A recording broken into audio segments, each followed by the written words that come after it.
Goeiemôre, baie welkom by vandag se oordeenking. Kom ons buig net die hoofde saam in gebed. Here, leer ons asseblief deur die woord om in u voetspore te wandel. Amen. Ons voorlesing van môre is 1 Korintiërs 11 vers 1.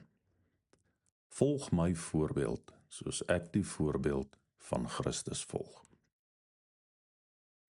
Kan ek en jy mense met vrymoedigheid uitnooi om ons voorbeeld te volg in Christus? Is ons woorde 'n gesonde verkondiging van die waarheid? Kan dit en is dit die moeite werd om in geloof en liefde in Christus na te volg? Ons sou dalk met een of ander benadering die standaard wou verlaag. Dalk aanspraak maak op ons menslikheid en feilbaarheid, wat reg is. Maar hier in Korintiërs is dit nie die enigste plek waar Paulus sy lewe en leer beskou as iets wat nagevolg kan word nie.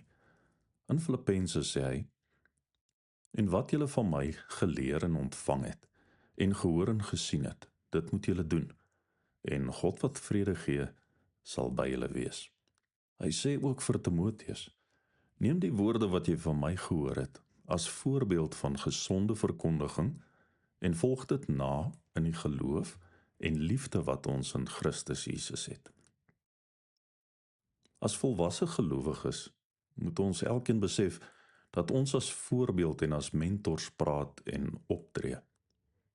Hoeveel anders sal ons dag nie verloop as ons voortdurend bewus is dat die sleutel tot redding oor ons lippe vloei. Spreek daarom gesonde woorde in die geloof in Christus. Gelowiges se verhouding met die Here moet van so 'n aard wees dat hulle bereid is om te kan sê, volg my, want ek volg Christus. Stap saam met my, want Christus loop met my. Kom ons bid saam. Here, omdat U saamloop, kan die liggaam volg. Amen.